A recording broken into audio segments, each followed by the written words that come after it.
Presiden Turki Tayyip Erdogan akan membahas perkembangan terkini perang Rusia-Ukraina dengan Sekretaris Jenderal NATO Mark Rutte pada hari Senin 25 November selama kunjungannya ke Ankara, kata seorang pejabat Turki pada hari Minggu dilansir Reuters. Rusia menyerang Ukraina dengan rudal balistik jarak menengah hipersonik baru pada hari Kamis sebagai tanggapan atas penggunaan rudal Amerika Serikat dan rudal buatan Inggris oleh Kiev. Serangan ini menandai peningkatan perang yang dimulai ketika Moskow melancarkan invasi besar-besaran terhadap tetangganya pada Februari 2022. Turki, salah satu anggota NATO yang mengutuk invasi Rusia, mengatakan mendukung integritas wilayah Ukraina dan memberikan dukungan militer kepada Kiev. Namun Turki, tetangga Rusia dan Ukraina di Laut Hitam, juga menentang sanksi Barat terhadap Moskow, yang memiliki hubungan penting di bidang pertahanan, energi, dan pariwisata. Pada Rabu pekan lalu, Presiden Erdogan menentang Amerika Serikat keputusan untuk mengizinkan Ukraina menggunakan rudal jarak jauh untuk menyerang wilayah Rusia, dengan alasan hal itu akan semakin mengobarkan konflik, menurut informasi yang diumumkan oleh kantornya. NATO akan menggelar pertemuan darurat pekan ini membahas serangan rudal hipersonik Rusia ke Kiev. Materi pertemuan tersebut belum dipublikasikan. Presiden Rusia Vladimir Putin menuduh Amerika Serikat dan aliansi NATO sengaja memperpanjang konflik Rusia dan Ukraina karena ingin melihat kehancuran bekas Uni Soviet tersebut.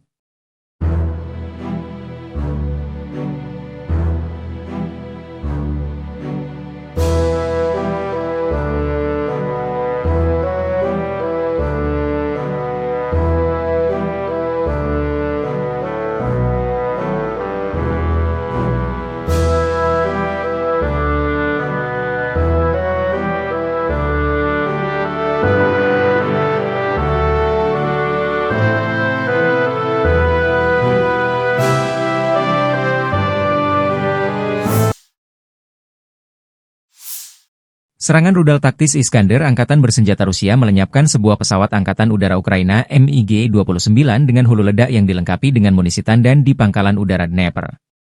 Video dirilis militer Rusia 24 November. Perkembangan lain, sistem pertahanan udara Rusia menembak jatuh 3 bom udara berpemandu Hammer buatan Prancis, 8 proyektil HIMARS buatan Amerika Serikat, dan 59 kendaraan udara tak berawak tipe pesawat dalam 24 jam terakhir. Angkatan Bersenjata Federasi Rusia melanjutkan operasi untuk menetralisir kelompok musuh yang masuk ke wilayah-wilayah Kursk. Kerugian AFU mencapai 360 tentara pada siang hari. Militer Rusia juga merilis rekaman pembebasan Novotmitrovka di Donetsk. Kelompok pasukan Sens membebaskan Novotmitrovka dan memasang bendera 3 warna Rusia di sana. Anda dapat melihat detasemen penyerangan melewati musuh di bawah artileri berat dan menyerang tembakan drone, melenyapkan musuh di pepohonan dekat Novotmitrovka. Demikian video dilansir militer Rusia.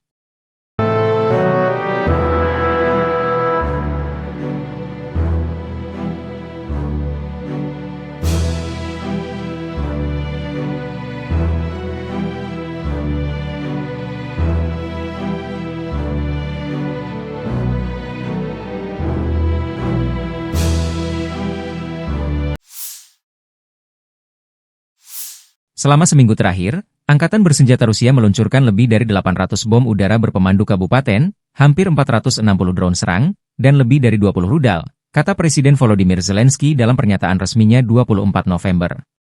Sirene serangan udara terdengar hampir setiap hari di seluruh Ukraina pada minggu ini. Baru tadi malam, pasukan pertahanan udara kami berhasil menembak jatuh sekitar 50 drone penyerang, ditulis Zelensky di Telegram, membagikan video yang menunjukkan serangan Rusia di seluruh negeri. Pada pagi hari bulan November. Pada tanggal 21, Rusia meluncurkan rudal balistik jarak menengah, IRBM, baru, yang dijuluki Oreshnik, di dalam serangan yang menargetkan kota Dnipro di Ukraina Timur. Ukraina bukanlah tempat uji coba senjata. Ukraina adalah negara yang berdaulat dan merdeka. Namun Rusia tetap berupaya menghancurkan rakyat kami, menyebarkan ketakutan dan kepanikan, serta melemahkan kami, kata Zelensky. Dia juga menegaskan kembali kebutuhan mendesak untuk memperkuat pertahanan udara. Ukraina membutuhkan lebih banyak sistem pertahanan udara, dan kami sedang mengerjakannya bersama mitra kami. Sangat penting untuk memperkuat perlindungan langit kita, katanya. Presiden Zelensky menginstruksikan Menteri Pertahanan Rustem Umerov untuk terlibat dengan sekutu internasional guna memperoleh kemampuan pertahanan udara yang canggih. Serangan IRBM ini menyusul laporan keberhasilan serangan pertama Ukraina terhadap sasaran militer di wilayah Rusia menggunakan rudal ATACMS yang dipasok AS. Berbeda dengan rudal jelajah, IRBM hanya dipandu pada tahap awal peluncuran, sehingga kurang presisi. Namun, Kecepatan mereka yang luar biasa, seringkali melebihi 3.200 km per jam saat mendekati target, menjadikan mereka ancaman yang besar.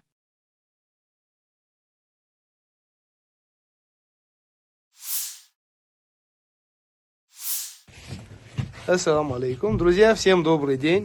Wakil Kepala Direktorat Utama Kerja Militer Politik Kementerian Pertahanan Rusia APTI, Alodinov menunjukkan 2 komandan unit pasukan khusus Akhmat Chechnya dari Ukraina dan Korea Utara. Namanya Dima berasal dari Sakhalin dan merupakan pejuang pasukan khusus Akhmat yang legendaris, kata Alodinov.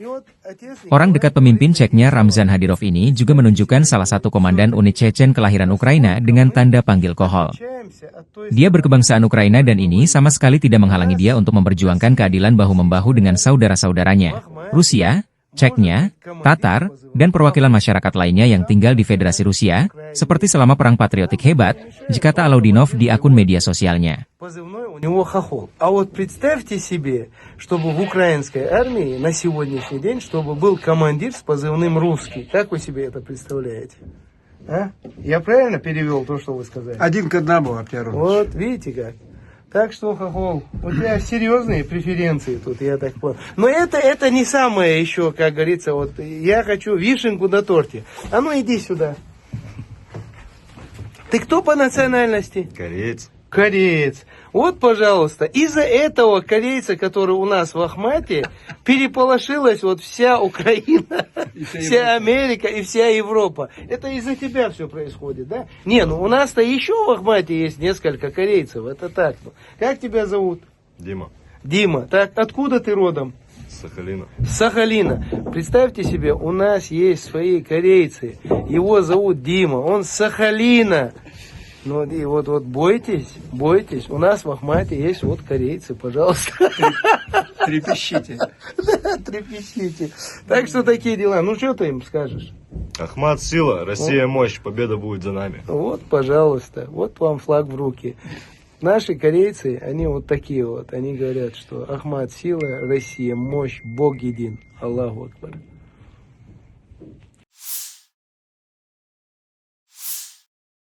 Selain Donetsk, pasukan Rusia terus menggencarkan serangan di wilayah lain Ukraina.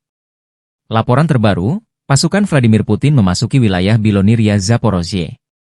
Rekaman video yang dirilis militer Rusia hari ini, Divisi Lintas Udara ke-76 Angkatan Bersenjata Rusia merilis rekaman kendaraan tempur BMD-4M menyergap posisi Angkatan Bersenjata Ukraina di sebelah barat Zaporizhye. Dalam rekaman, kendaraan tempur BMD-4M menggempur posisi musuh membuka jalan pasukan infanteri untuk mengepung benteng musuh. BMD-4M adalah kendaraan tempur infanteri udara yang dikembangkan oleh Rusia.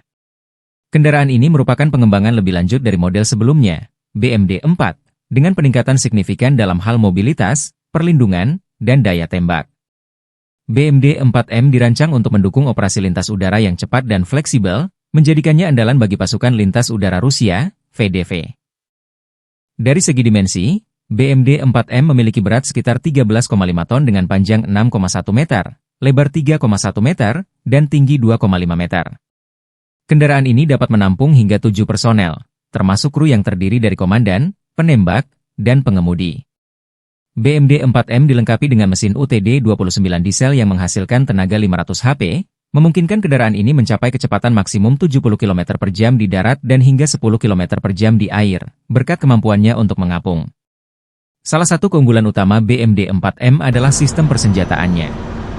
Kendaraan ini dipersenjatai dengan meriam otomatis 100 mm 2A70 yang dapat meluncurkan peluru eksplosif dan rudal anti-tank, serta senapan mesin koaksial 30 mm 2A72. Untuk pertahanan tambahan, terdapat senapan mesin 7,62 mm PKT. Kombinasi ini membuat BMD-4M mampu menyerang target darat, kendaraan lapis baja, serta helikopter musuh dengan efektif. Kendaraan ini dirancang dengan perlindungan balistik modern, menggunakan lapisan baja untuk melindungi awak dan pasukan dari tembakan senjata kecil dan pecahan artileri. Kemampuan BMD-4M untuk dikerahkan dari pesawat transportasi udara dengan parasut membuatnya sangat cocok untuk operasi lintas udara dan invasi mendadak. Fleksibilitas ini memberikan keunggulan taktis di medan perang. BMD-4M bukan hanya simbol teknologi militer Rusia, tetapi juga menunjukkan kemampuan Rusia untuk mengembangkan kendaraan tempur yang serbaguna, tangguh, dan mematikan. Kendaraan ini terus menjadi bagian penting dalam strategi militer Rusia, khususnya untuk operasi lintas udara.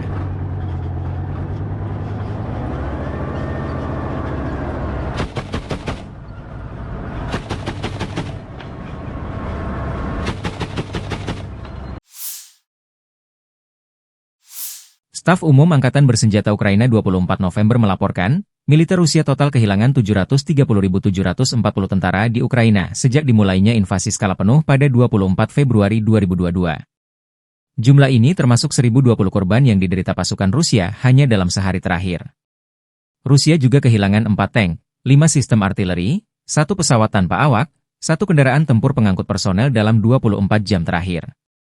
Menurut laporan militer Ukraina tersebut, pasukan Vladimir Putin total kehilangan 9.423 tank, 19.209 kendaraan tempur lapis baja, 29.864 kendaraan dan tangki bahan bakar, 20.765 sistem artileri, 1.254 sistem peluncuran roket ganda, 1.004 sistem pertahanan udara, 369 pesawat terbang, 329 helikopter, 19.366 drone, 28 kapal dan perahu, dan 1 kapal selam.